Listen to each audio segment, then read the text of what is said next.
Hot dog! Rob, Can you hear me? I can hear you. What's going on, buddy? No, I am good. I'm just getting settled in here, and Well, thank you so much for making time for another call and making time to chat a little bit. I can't tell you how excited I am and happy to touch base with you again. well, that's great, Justin. Yeah, it was very nice to get to talk with you before, and I really appreciate your interest. It's kind of resparked my memories and interest in the show a little bit. I've been watching some YouTube retrospects and review type things on the show. It's been kind of fun. There are a few really, really good YouTube videos out there that analyze the entire series as a whole, and I'll link them in the description for people. Really brought a lot of memories back. It was a while ago. That's good. I'm glad that you do hold fond memories. I know some people who've worked for the show have a little bit of disdain just because of how everything went, but there are a handful of people that still hold it as kind of like their little baby, and they're just satisfied with their time there and really appreciate it. And I'm glad that that's something that you can rekindle. My experience on the show was definitely, I mean, I wasn't that I was unaware of other people as the time went on. I mean, at first, everyone was pretty much enjoying themselves. I think as time went on, it got some things started to show themselves, which I don't want to get into politics or anything about the show at the time or anything, but I know that people had some issues, and and I understood those. My direct interactions with people and things were, the ones I had. I'm always bad at introductions for people. Hmm. And for those that are tuning in, they're going to learn that really, really quick. But you hold so many different hats. Well, I should say first and foremost, I'm thankful today to have Rob Ronning here and having a small little chit chat with him, who has a huge background, and part of his background is a part of a show that we both cherish called Moral Oral. As I mentioned, I'm really bad with introductions, and I was looking at your whole background, and you hold so many different hats that it's hard to just say, oh, this guy works with visual effects or he works with puppet fabrication. I just wanted to ask you, what's on your business card when somebody meets Rob for the first time? What does it say? Well, I got to be honest, I back way back in the day when I was a young man, I actually did have business cards. I haven't made a business card in years, or and it's not like maybe it's a humble brag in a way, but I also hadn't had need to really update a resume in quite some time. I'm getting to that point now where I've got to put something together and start looking because the times have changed a little bit. But for the most part, I was fortunate in that I just kind of word of mouth got around. I had a reputation. It's a small community, the stop motion world, really. Wanting to get into the camera department in live action, I was going to do camera work, and so I went to art school, or community college anyway, for cinematography, film school. I shouldn't say art school, with the idea that I was going to learn cinematography and get into director of photography or something. And I went down that path for a while, and I got a couple of things. Got to work as an intern on a couple of live action movies, as cheesy and low budget, and as they may have been. I don't know if anyone will have ever seen this one, but maybe they have out there. Marilyn Chambers, as far as I remember, it was her first R-rated movie. She was an adult film star back in the day, coming from my childhood. We all knew her as the Ivory Snow girl. She was like the mom holding the baby on the box of Ivory Snow, and she went into X-rated movies. And then when I got to work with her here, it was on this like Cinemax at Night or something type of a show. It was called Angel of Heat. But it was an awesome opportunity. Me and two of my best friends ended up going to Lake Tahoe for a couple months working on this live action movie as interns. And, we didn't get paid, but we had a per diem and we had all our expenses paid. And we were working on this movie. It was this cool location in Lake Tahoe, North Shore. And our first time kind of really getting out in the way and having a great time. Casino action, all this movie stuff. It was fun. Anyway, so I was doing that, and that's what I wanted to do. And I got to work in the camera department. At what point in time did the I know you working with live action, and I got to mention that this poster for Angel of Heat, which I'll throw on the screen right now, is absolutely ridiculous. It's awesome. I hope you have one of these posters in your office at home I because tell my friend Mike has this poster up on his wall, and he worked with the director a little bit more afterwards on another one that he did. I didn't work on, but anyway, no, I don't have that poster. But I know I had the VHS for a while. I don't think I have it anymore, but I remember oh what that man. poster looks like for the most part. Yeah, it is something right out of the 80s. It's amazing. But I know that you did have a lot of experience with live action, but when you did make the transition into stop motion animation, you've had titles from individual work to being supervisors of set. You had your hands in a lot of different things. I had the opportunity to be a mold maker in the stop motion world. I guess my very first job was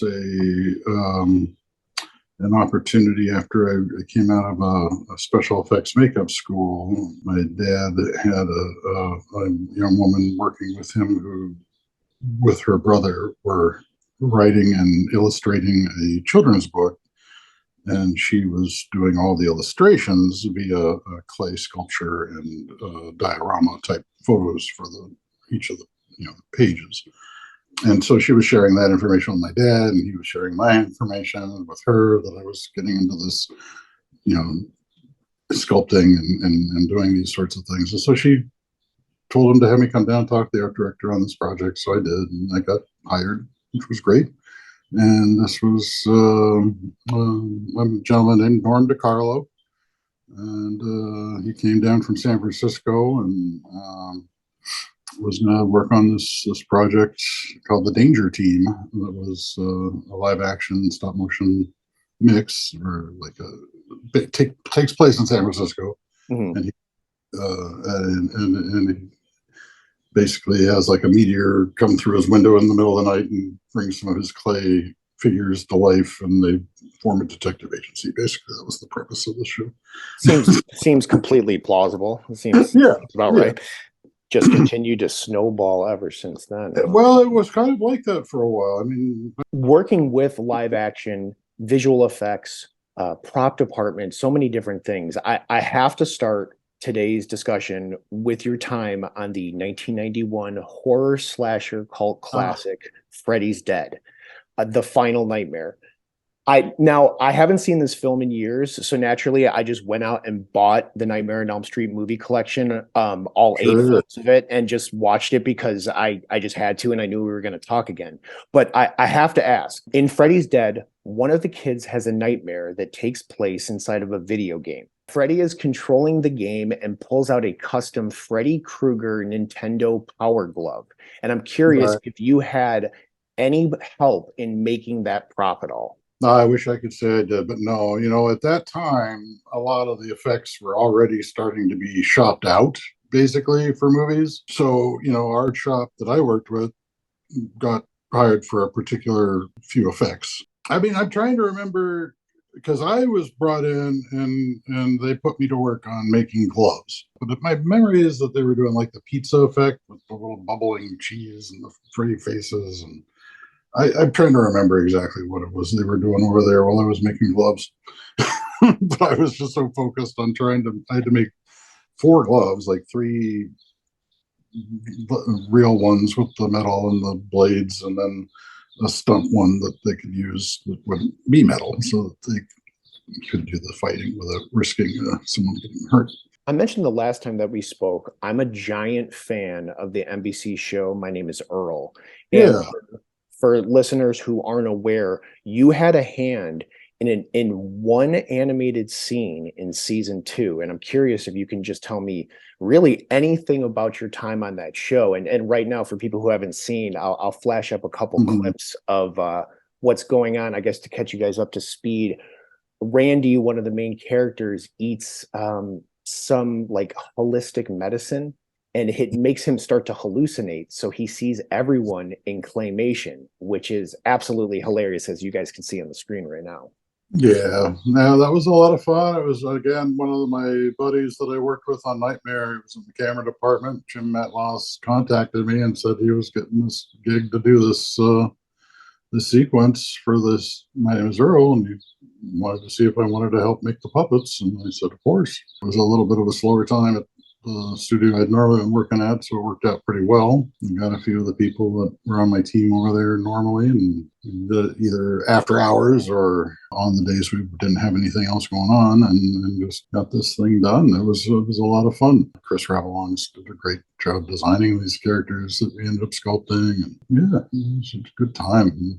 I'm not sure how to word this, but I think it's safe to say that your work at Shadow Machine is well documented through a bunch of different shows. But I want to talk specifically about Robot Chicken for a second. Now, first, let me say, and I mean this with the utmost respect, when Robot Chicken first aired, let's just say, it wasn't really the leader of animation. And that's No. kind of the fun of the show. You know what I mean? Well, in retrospect, yes, I definitely embraced that, but I also felt the same way when I first saw it. And having had the opportunity to work on the shows that I'd been a part of, and it was kind of like, okay, well, I don't think I want to work on a show like that because I want to make better looking puppets. It was a little silly because it was very much just like opening up a toy and throwing it on the screen opposed to creating something. But I learned that you worked on the show from seasons 2 through season 6. And I think it's safe to say, with the utmost respect, that Robot Chicken has consistently grown in regards to, well, literally every single piece of production that has gone into the show, from set design to puppets to their Sure. scripts to literally everything. And now they're making full-blown films, as you've been a part of. And I'm just curious, do you feel that your time there and the knowledge that you brought from a huge background was able to kind of help them develop some of these newer things that became regular everyday practice for them? Was definitely one of the reasons they wanted me there. I mean, when I first got hired was on Moral Orel season 1, actually, for the same studio. Cynthia Starr, who worked on the first season of Robot Chicken as a fabricator, became the head of the puppet department for this first season of Moral Orel. And she reached out to me to see if I'd come work on it with her because she wanted my experience to help, because she'd worked with me in my department at Will Vinton Studios. After that first season of Moral Orel, we did do the second season of Robot Chicken, which I was a lead fabricator under her supervisory role. And then after that, she went back up to Portland and was working on at Leica, Coraline, and I stayed down here, and I ended up taking the mantle of the head of the puppet department from that point. Well, I mean, I think that production was all about, that first season of Robot Chicken was just something Seth had this idea he was going to, maybe you've heard this story before, like he was going to go on Conan O'Brien as one of his interviews, and he wanted to bring something with him that would be kind of fun. So he came up with this idea to do a stop motion thing, and he had hired these guys who happened to be just downstairs from his office at the time, downtown Hollywood area. And there was these guys that now, and at the time, were even Screen Novelties animation studio. These three guys that are awesome, Chris, Mark, and Shay. And they did this thing for him. And then this grew from this little thing he did for the Conan O'Brien to a chance to do this first season of Robot Chicken. He got in touch with these guys from Toy Fair magazine that wanted to do something. They had this little photo funny section in that magazine. It was a toy collector's magazine. But basically, the budget was nothing, and these guys that they got to do the animation, they're 100% true animation enthusiasts and lovers of the art of stop motion animation. So, they just took the opportunity and so figure, everyone was like, we'll just figure it out as we go on this one. So it was definitely not much more they could do than rip toys out of packages and throw them onto stages, and sometimes hot glue and wire to help them stay up. you know. But once they But actually had a once, little bit of capital and they were able well, to invest more, then they could actually do the type of animation that they would have uh, preferred to do probably from day one if their well, budget those was guys. That's what. zero. Yeah, my long story coming around to it here is, yeah, definitely those three would have loved to have been. You know, they do amazing work. If you ever see any of their things they do with their own studio and their style, it's just amazing, and it's all, true stop motion, handcrafted, but just beautiful work. But anyway, so yeah, everybody, all the animators, all the artists, everyone would have loved to have done better. We all wanted it to be better. But as far as the production, they just cared, all they care about is if they can get the show to be delivered and on time and on budget or under budget. When we spoke before, you told me a few really interesting stories about the industry, and Hmm. there's two of them that I want to ask specifically about, and one of them has to do with a film you worked on, a hilarious movie called Mars Attacks.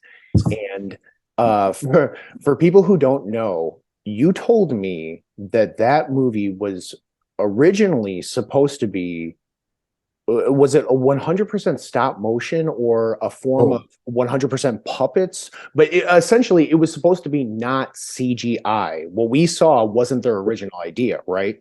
well, right. I mean, basically, it was a send up parody, satire, whatever you want to call it, of the old 50s B movies, the alien invasion, the Ray Harryhausen stop motion animated monsters, alien. That was the idea, just a love story to those old movies. And so, yes, it was live action always. And anytime there was a flying saucer or an alien, yeah, they were stop motion puppets and composited in to the live action scene, but using the technology that was emerging at the time with better computer technology to do that integration, the compositing. And so that was, the challenge, and ultimately I believe, in my opinion, from my knowledge, the thing that finally put the nail in the coffin for the stop motion aspect of that movie. It seems like such a wasted opportunity because, like you said, what they're parodying, it was so it was so important to have puppetry in there. So to completely just throw that away for maybe the more cost efficient or whatever's hip at that time. I Yeah. mean, a lot of people still like the film, and I mean this with the utmost respect. It just seems like a really huge wasted opportunity there. Well, it was. I mean, and again, I don't have all the knowledge that to really back this up. But I mean, I know that we spent about 6 months on that stop motion build here in Los Angeles, and McKenna and Saunders were the main puppet building team, and they were the ones that hired me to come and do support with them here in LA, sort of maintain the puppets once they were on set. But yeah, there was a lot going on. Originally, I mentioned that you told me a few things about how the industry has changed over time and just a Yeah, few interesting Easter eggs. And Mars Attacks was a really good example of how the industry changed dramatically. I mean, they literally changed the entire plan to go in a different direction. And this reminds me of another thing that you told me about working on The Nightmare Before Christmas yeah. and a big fiasco revolving around Jurassic Park.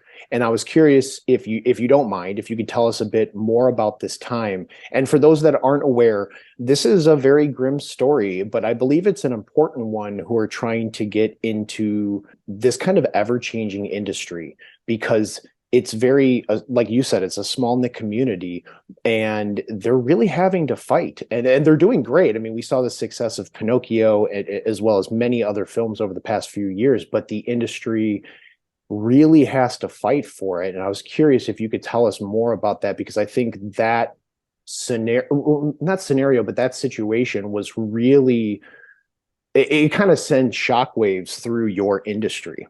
I'm relatively new in this industry, and getting this awesome opportunity to go up to San Francisco to work on this Tim Burton's production of The Nightmare Before Christmas, and get to work with a bunch of people that I'd worked with before. So there was a lot of excitement on our production, And again, one of the main reasons that I was able probably to get my opportunity was that Phil Tippett's shop across the bay was doing Jurassic Park, and it was being done as a stop motion puppet animated sequence, much like we were just talking about with live action, as the movie was with anything where you saw dinosaurs that were CG would have been stop motion. So here we are working on Nightmare, all excited about our feature, and boys, across the way is another big stop motion feature. Good time to be in stop motion, everyone. Yeah, this is exciting. And then one day the news comes down that Jurassic Park is no longer stop motion. It's going computer graphics. And that really was a dark day for everybody. You know, we were just like, oh my God, that's just shockwaves, like you said. I mean, at least through our building and through all of us, you know. I mean, a lot of people that I knew, you know, not as well, but as well as the other people that I was working with that really knew a lot of people that were suddenly now out of work. And here, you know, there's not nowhere, few people got maybe some work on our project, but yeah, it was just hard that way. But it was also just thinking of the bigger ramification of the future. It's like, this is maybe what we're doing is Nightmare Before Christmas. It could very well be the last stop motion production, because CG is here and it's here to stay now. I think for people who are like listening to, they need to like really put themselves into the perspective of the 1990s, because at this point in time, CGI was available and people were implementing this into film. But as many people can see, Jurassic Park was one of those leaders in the industry, because not only were the animatronics in the film astounding, but the visual effects were top notch, which it makes you think, what would it have been if it was stop motion? Which I think ultimately it was probably the better decision, but it's just kind of like you said. I mean, everyone in your department would almost feel like it's a nail in the coffin, because they're like, this is so good. Like, is this the end of us? It had to have just been earth shattering for you guys. I really feel for that. Yeah, it was pretty tough, but you know, and I later was able to see some of the test footage of the stop motion puppets, and they looked amazing, and integrated into the kitchen scene with the kids hiding, you know, and all the raptors chasing them through the kitchen. There was some really good. They ended up doing it as animatics. So a lot of, I mean, the way it ended up transforming everything. I mean, obviously, a lot of people were affected in a very negative way, and we've all in the industry and other fields of work, I'm sure, well, have experienced when something goes down. You know, it just happens, because you know what we had reached with Nightmare Before Christmas from stop motion point of view was you know, like seeing the evolution to a point where a feature stop motion movie could be done. And one of the things that helped Nightmare was motion control, the things that were developed at ILM for Star Wars. So being able to use these motion control for camera moves, for sweeps, for pans, for push-ins, you know, to program it to work one frame at a time as you animate the scene, the camera also animates along with it.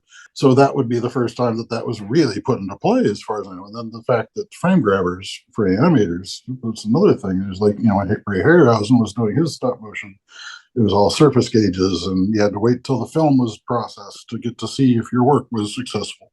You know, and as this technology was coming online with the computers and frame grabbers, you know, animators were able to see two frames. they could see their live frame, and they could go two frames. They think it was back. So, and then they had the ability to do like an onion skin, where they could, like an animation technique where you lift the vellum and can see your two frames that you're animating to compare them. So it's a similar thing on the monitor that they're looking at, so they can check their motion, check their trajectory, make sure everything's on track. And if did they just have a light pop? Did that show up? They could check it. You know, so this was amazing breakthroughs for the world of stop motion to have this technology. So again, long story here to get to, I think that if Jurassic Park, I really wish they would have just let Phil Tippett's team do it, and let's see one final big hurrah for what stop motion could have been in that venue. It would be fascinating to see if they did an entire film like this. It would be a whole different type of beast. It would be very, very interesting. That's really Well, cool. I didn't know those animatics were out there, so thank you for letting me know that. That's great. sure. Well, let's steer gears into these moral questions, Yeah. which I am thrilled to speak about. I should mention first a big thanks to Tennessee North for putting us together. For people who know, I'm a big oral collector, and once I got to be able to speak to you about a few things, I had to set up an interview because I knew that you had some insight that was really, really cool. And I guess we should start off with just something as basic as how did you even get introduced to Moral Oral? So Cynthia Starr was the head of puppet fabrication for the first season of Moral Orel. Margaret Meyer designed the characters and sculpted some, and I think she sculpted all of them the first time, I think. And that was all happening while I was negotiating with Cynthia from Connecticut, where I was working on a project. And she had reached out to me to see if I'd come work on this Moral Oral first season, first show with her. So I learned of it as it was starting, and I was hired on, and I was there before animation started on the first episode. So I was there from the beginning. Now, you mentioned that, Margaret is the one who conceptualized the look for all the characters in the family, but I'm curious because you were, there from the start. Are there any characters from the show that you are responsible for developing what they look like? I mean, we all got to do that to some degree as a puppet department. So again, the main cast were figured out and done, and so we start there, and we start producing them, and then we start realizing, okay, we need some other kids in the town, we need some other adults other than our main characters, and we have to. So some other heads were sculpted, some generic sort of shapes, or if there was a character that Dino had written and maybe Margaret and he had talked about, and there was a very specific look that, she would probably do it. But as the show went on, we would kind of take heads that we already had and think about, okay, we need some kids for this show. Let's take this head, and we'll take some Magisculpt and change some of their features.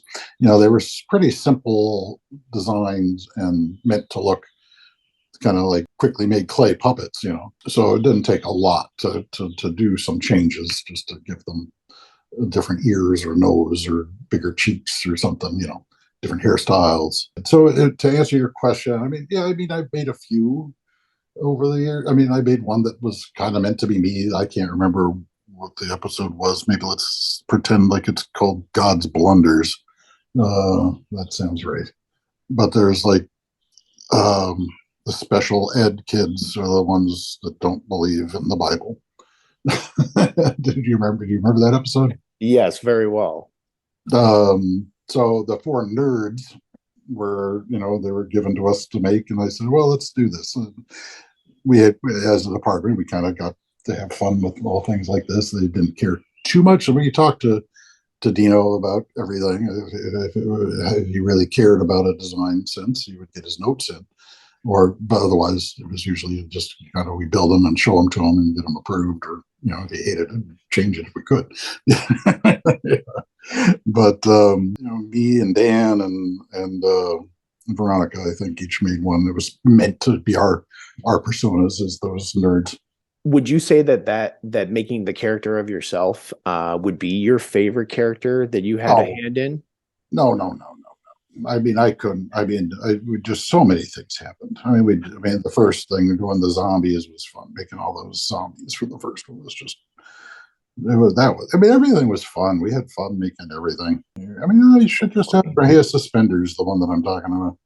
Oh, the one with suspenders. Okay, right up in front. That is awesome. So there, it was just every episode would be something. We would always, it was, you'd be making a character every time. It wasn't, and it wasn't like a lot of shows where everything had to go through a design approval process and drawn out and go through layers of revisions and all that. It wasn't that type of a show, obviously. Again, it was like you get 5 days to make everything you have to make for the whole episode. So you gotta take some liberties, but and just have fun. So yeah, so we just did that. I mean, I always enjoyed doing like all the like when Oral gets beat up or anyone gets beat up, I would usually be the one that would put the black eyes or the bruises on them. Working under a schedule of 5 days, that's a lot of pressure. And I know when the show started that, the team was really small and it got bigger, but it was pretty small that first season. Were there any props that were notoriously challenging to make, or any characters that just wouldn't work with you, or was everything pretty I mean, smooth sailing? I mean, the little things would happen. Like the bodies got sculpted before I got there, and we had to mold them as soon as I got there. So the original, all the bodies that we used for everybody, pretty much, had their hands. We would do like what is like the neutral pose for the body, with just the arms out and Mhm. flat hands, palms out, usually with the thumbs up. Is usually the way we do them. These had their thumbs down and the palms to the front. And we just kind of molded them anyway because we're in such a deadline. When you then put an armature in that and cast it, and the animator goes to turn the hands the right way, you get this weird little twisting that happens in that forearm that just looks horrible. So we had to solve that one. And that was, for a while, it was just cutting the arms and twisting them and repatching them. But eventually we just changed and fixed the body.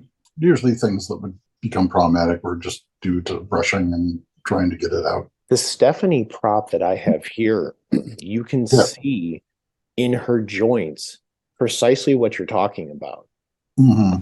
where just a little bit of movement over time, even though that the material that you guys used, which we'll talk about in a little bit here, was it's obviously way more durable and a lot better than just using clay.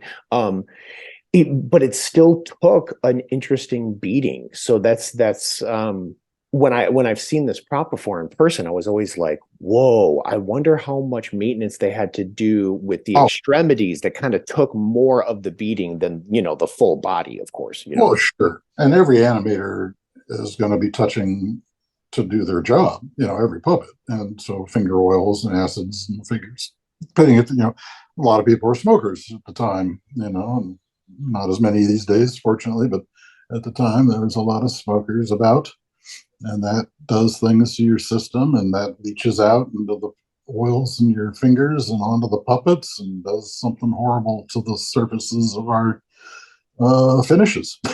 So, and sometimes you'd have a white costume, or you have to flock something in white. Those things get dirty so fast, and it's not always up. I mean, sometimes the animator could be cleaner. They could help. And on a bigger production, I imagine, like one of these very large budgeted Pinocchio or something, if they had a character like that that required that care, I'm sure they would first of all choose an animator that was known to not have that issue. Second of all, they may have to have them wear gloves, which, not for every shot, but just for a puppet that required it.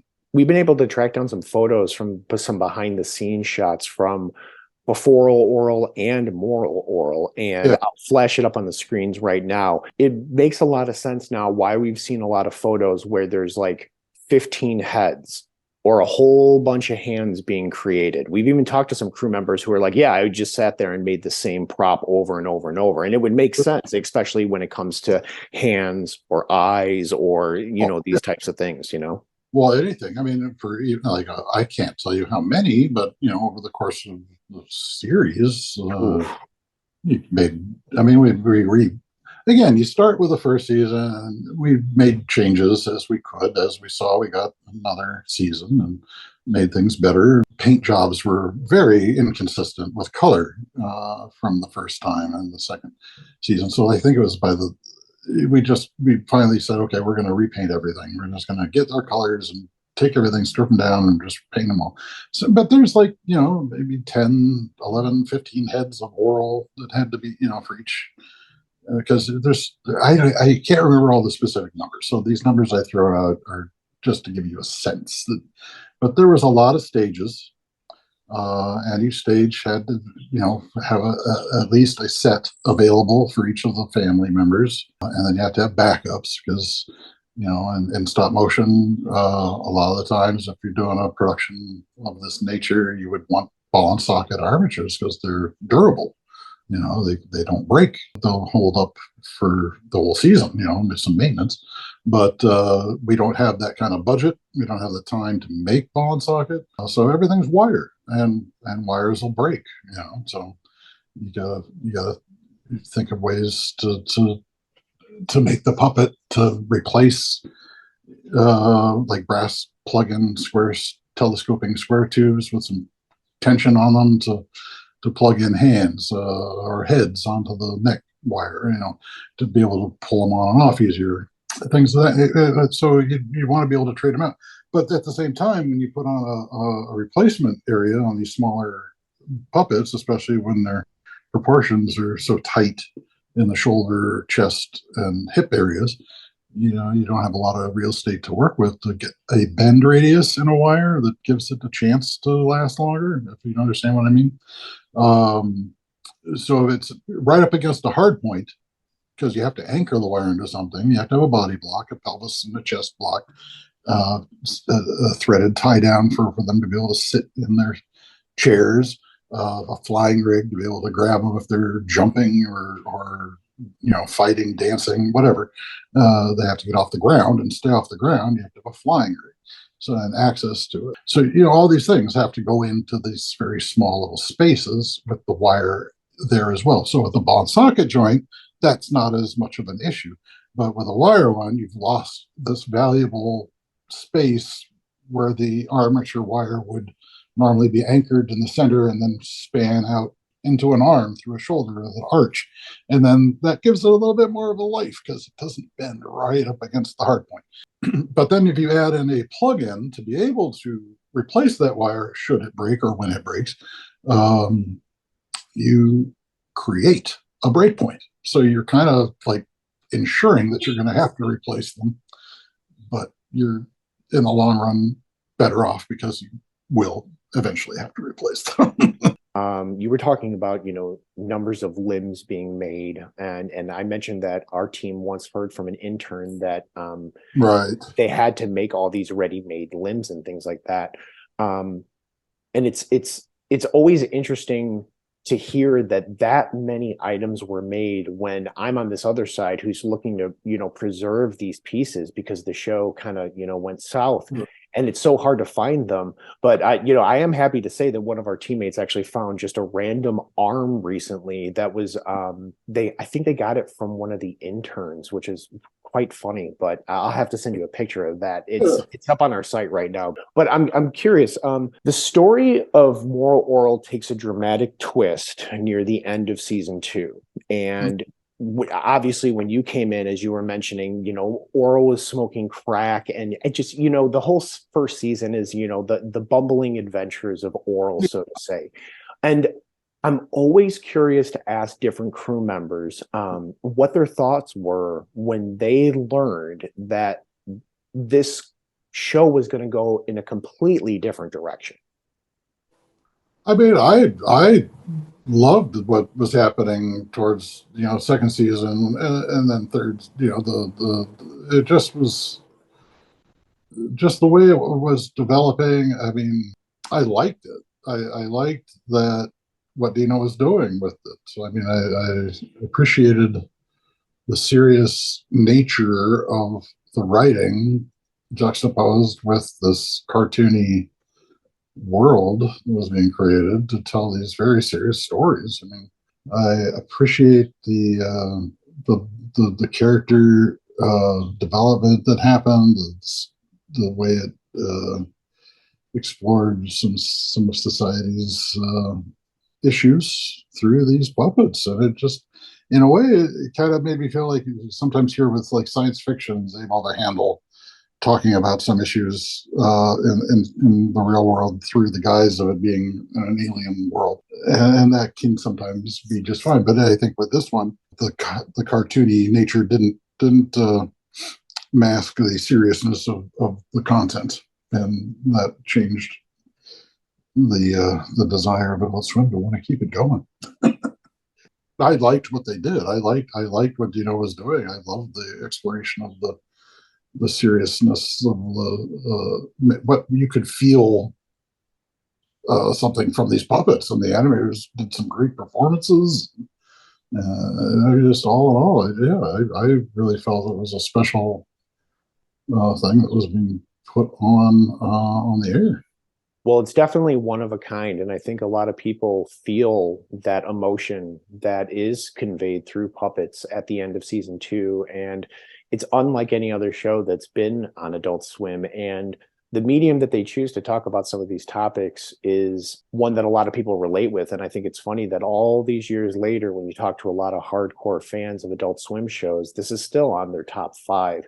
And there's no question why.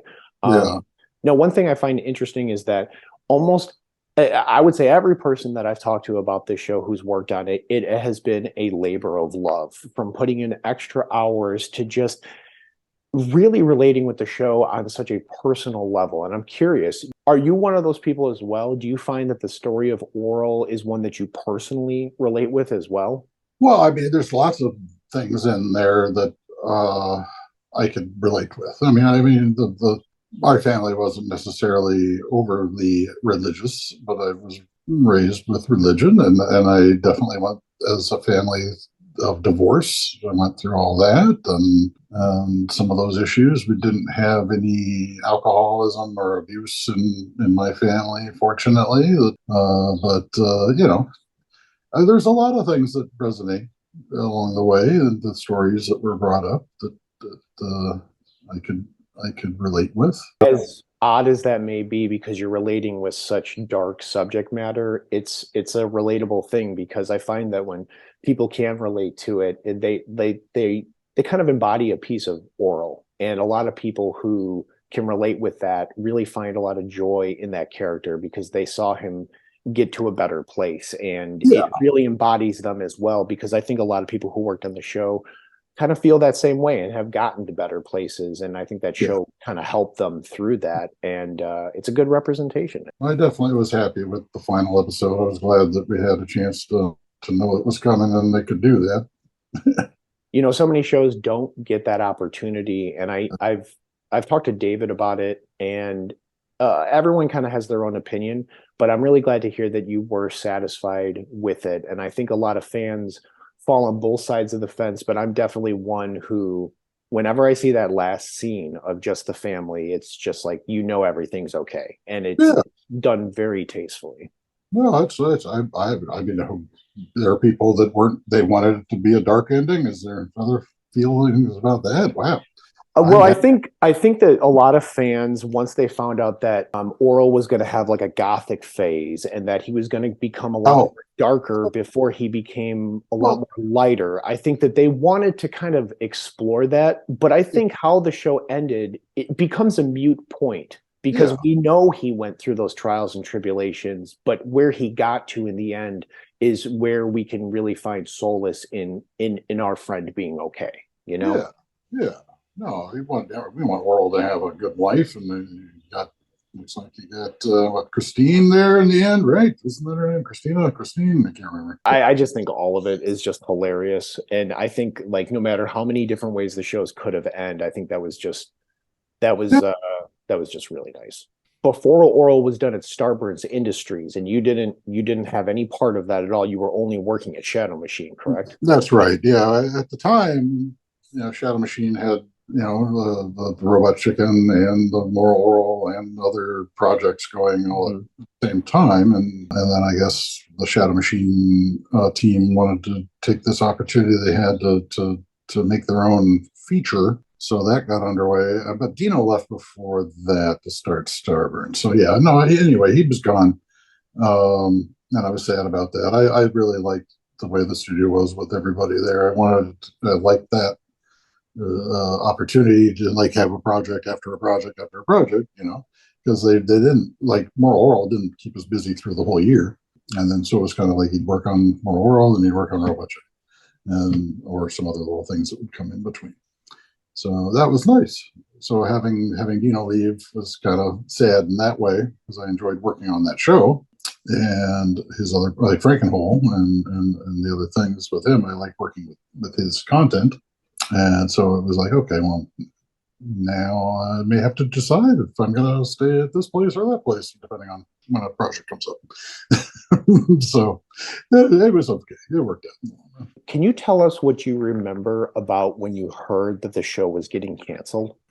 I mean, just like I said, I think one other time in our conversation, it's just like over the years you get used to it because there's so many things that you get all excited about, and then maybe the day before you're supposed to start work, they get canceled. Or you're into, like I said, 6 months and they go CG, or or you work on a pilot for real long hours for 3 months and then it doesn't get picked up. It's just the things get canceled, they don't go anywhere, so you get used to it. I mean, yes, it's sad.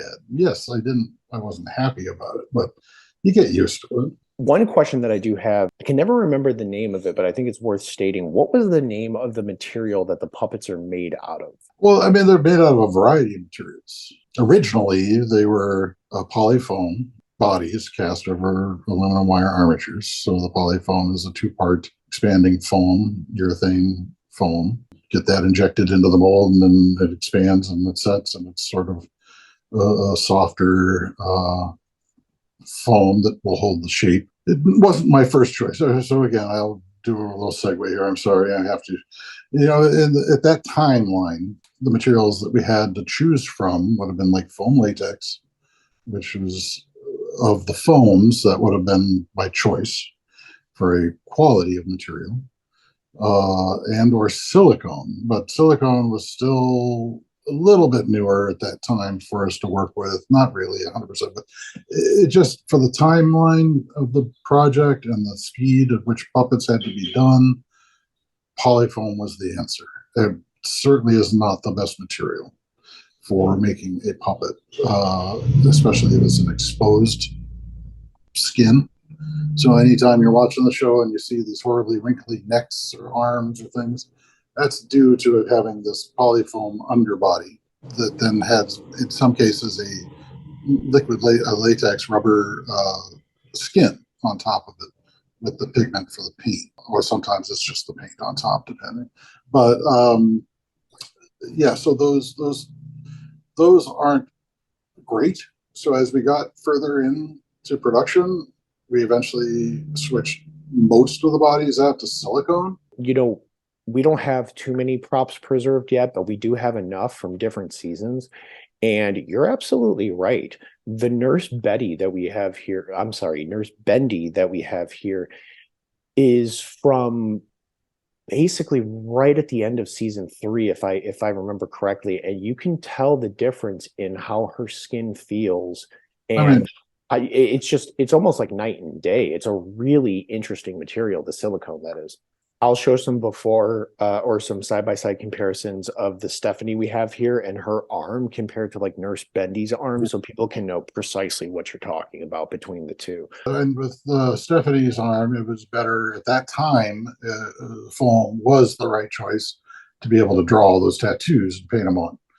Silicone would have been a lot more work to get a tattoo of all those tattoos that she had painted on to a silicone. Okay, so this is kind of a vague question, and every single crew member has a different opinion on this, but it's one that I always throw out there. Do you think that Orel ended the way that it should and that the story's over? Or do you think if you ever had an opportunity, since we live in a world of remakes and reboots, do you think that you would, if asked to jump on again, do you think that that would be something that you would be up for? Or do you think that that chapter is closed? If there was a project like that on something that was offered, I'd probably take it. But I would like it to be for something good. Here at Team Orel, we do a lot of collecting and preservations. We always have to ask, do you have any cool pieces of merchandise or staff gifts or any pieces from the show or any mementos from your time on Moral Orel? I mean, you always end up with little things on these projects. Everyone does. I mean, I've got little castings, little things. Dino gave everybody a puppet. That was nice. And little artifacts, little things. Got my puppet, that stuff. Got some papers and storyboards, things that I saved, paperworks, things that I've saved, some designs, and just some stuff to have. It's a pleasure to talk. Thank you for doing this interview with Team Oral, and we're very happy to have you. So thank you so much once again, Rob. No, Justin, it's been my pleasure. I'm happy that you guys have such a love for this show that I got to be a part of, and helping at this time to have me kind of relive a little bit of it. So that was nice. Awesome, man. Well, thanks again, and hopefully this won't be the last time that we talk. So I will talk to you in the very near future, sir. Sounds good, Justin. You take care. All right, thanks. Hot dog!